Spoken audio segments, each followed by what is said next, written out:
ताहिरा ने पास के बर्थ पर सोए अपने पति को देखा और एक लंबी सांस खींचकर करवट बदल ली। कंबल से ढकी रहमान अली की ऊंची तोंद गाड़ी के झकोलों से रह रहकर कांप रही थी। अभी 3 घंटे और थे। ताहिरा ने अपनी नाजुक कलाई में बंधी हीरे की जगमगाती घड़ी को कोसा। कमबख्त, कितनी देर देर में घंटी बजा रही थी। रात भर एक आंख भी नहीं लगी थी उसकी।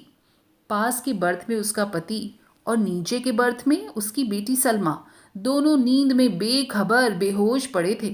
ताहिरा घबराकर बैठ गई। क्यों आ गई थी वह पति के कहने में? 100 बहाने बना सकती थी।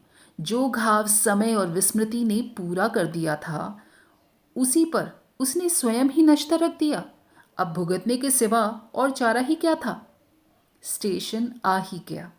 ताहिरा ने काला रेशमी बुर्का खींच लिया।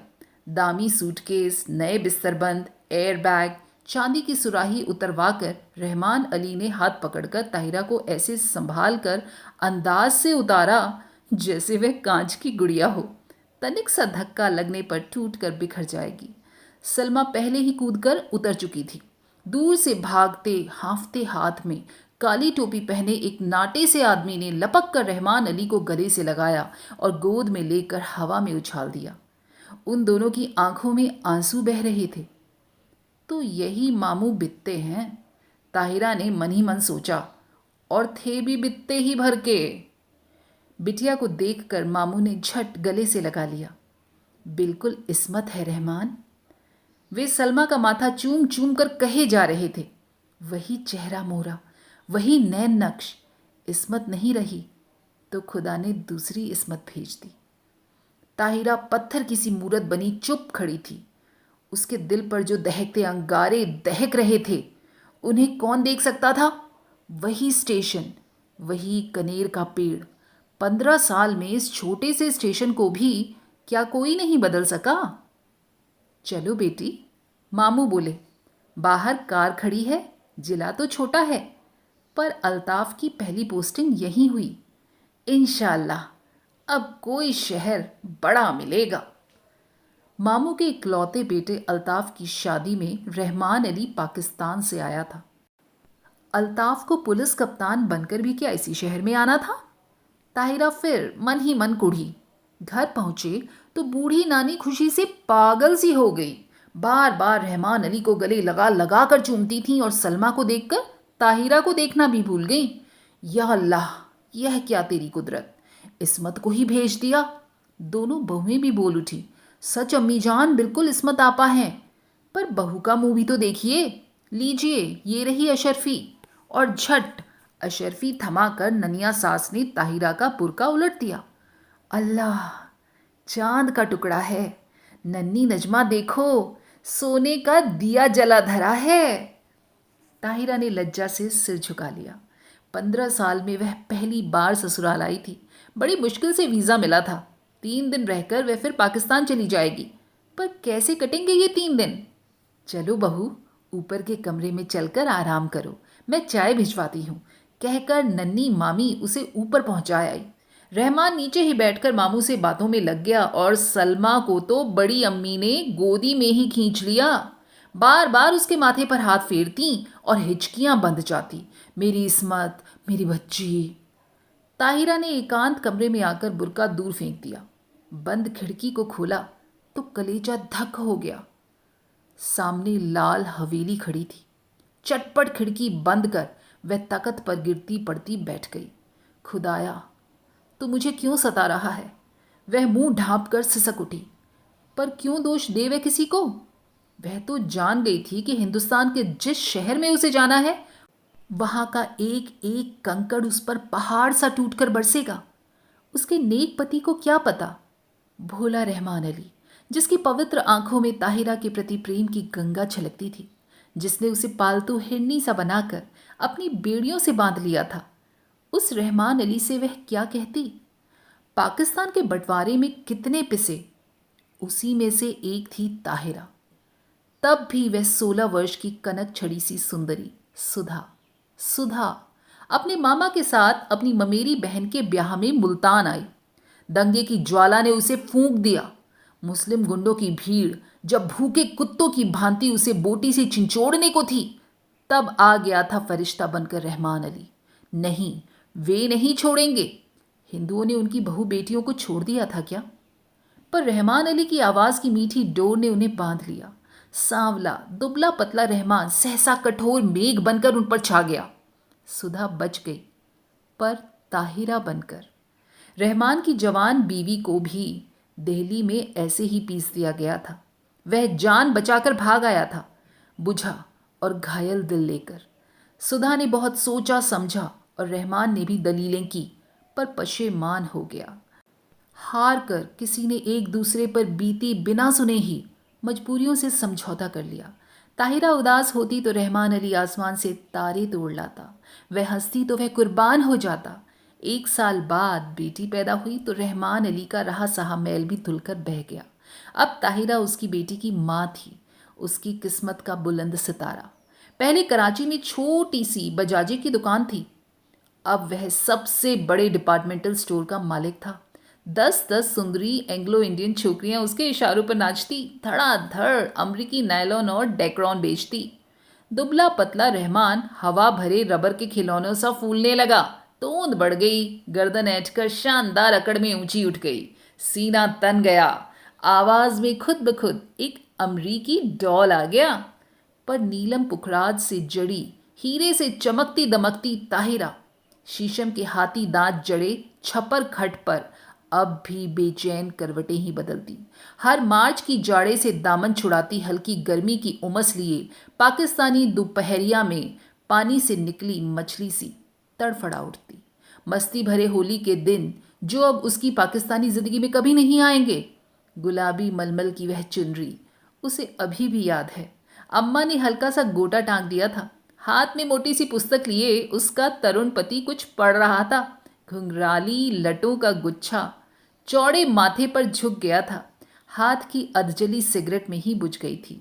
गुलाबी चुनरी के गोटे की चमक देखते ही उसने और भी सिर झुका लिया था। चुलबुली सुंदर बालिका नववधू से झेप झेप कर रह जाता था बेचारा। पीछे से चुपचाप आकर सुधा ने दोनों गालों पर अबीर मल दिया था और झट चौके में घुसकर अम्मा के साथ गुंजिया बनाने में जुट गई थी।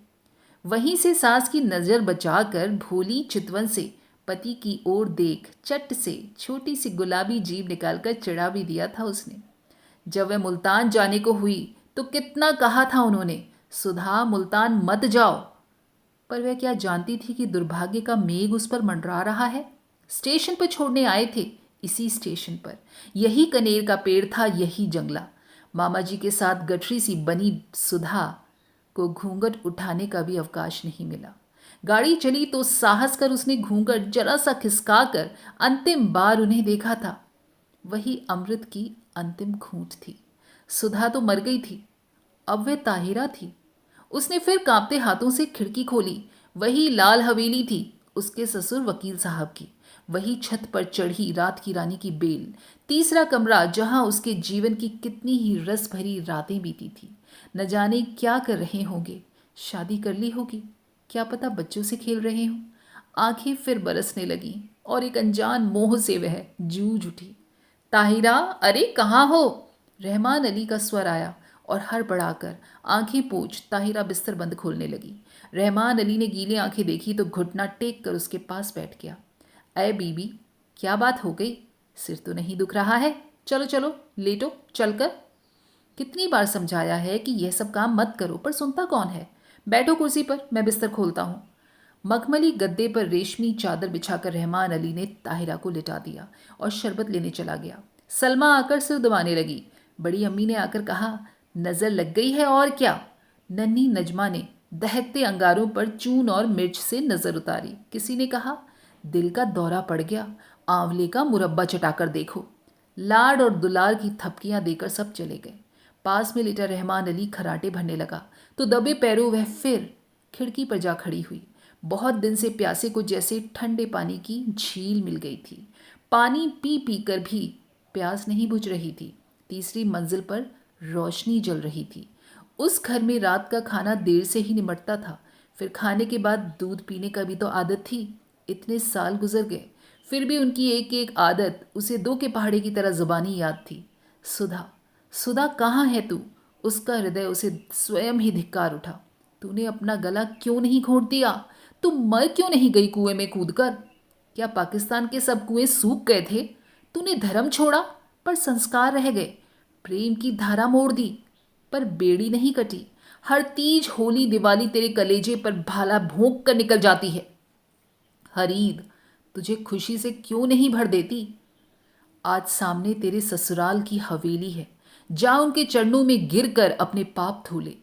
ताहिरा ने सिसकियां रोकने को दुपट्टा मुंह में दाब लिया। रहमान अली ने करवट बदली और पलंग चरमराया। दबे पैर रखती ताहिरा फिर लेट गई। सुबह उठी तो शहनाइयां बज रही थीं। रेशमी रंग बिरंगी गरारा कमीज, अबरखी चमकते दुपट्टे, हिना और मोतियों की गमक से पूरा घर महक रहा था। पुलिस बैंड तैयार था। खाकी वर्दियां और लाल तुर्रम के साफ सूरज की किरणों से चमक रहे थे। बारात में घर की सब औरतें भी जाएंगी। एक बस में रेशमी चादर तान कर पर्दा खींच दिया गया था। लड़कियां बड़ी बड़ी सुरमेदार आंखों में नशा सा बिखेरती एक दूसरे पर गिरती पड़ती बस पर चढ़ रही थीं। बड़ी बूढ़ी पानदान समेटकर बड़े इत्मीनान से बैठने जा रही थीं और पीछे पीछे ताहिरा काला बुर्का ओढ़कर ऐसी गुमसुम चली जा रही थी जैसे सुदबुद खो बैठी है। ऐसी ही एक सांझ को वह भी दुल्हन बनकर इसी शहर में आई थी। बस में सिमटी सिमटाई लाल चूनर से ढकी, पर आज था स्याह बुर्का जिसमें उसका चेहरा ही नहीं पूरी पिछली जिंदगी अंधेरे में डुबो कर रखती थी। अरे किसी ने वकील साहब के यहाँ बुलावा भेजा है कि नहीं?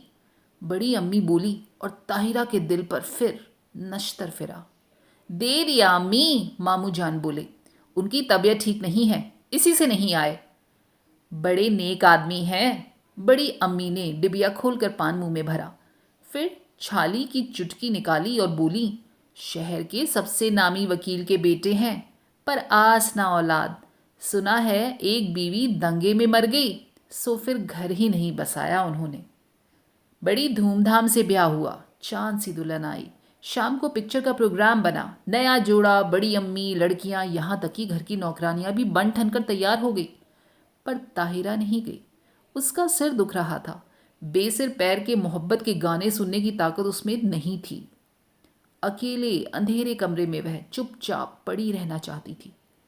हिंदुस्तान, प्यारे हिंदुस्तान की आखिरी सांझ।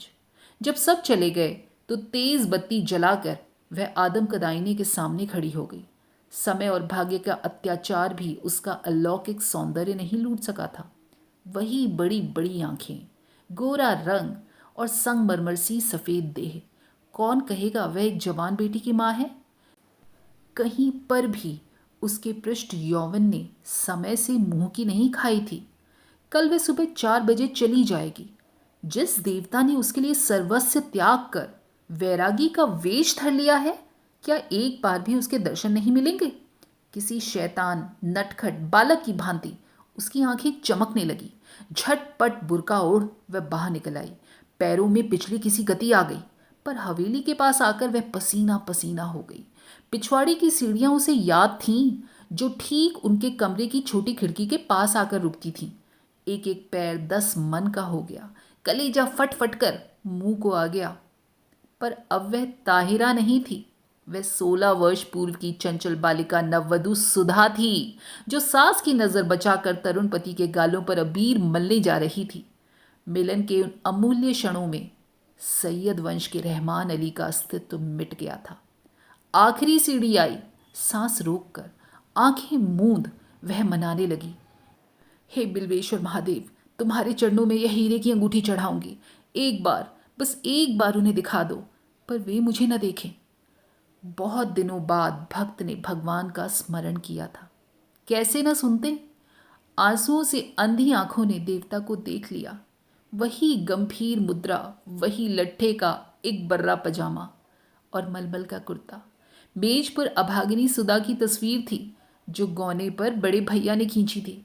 जी भरकर देख पगली और भाग जा, भाग ताहिरा भाग।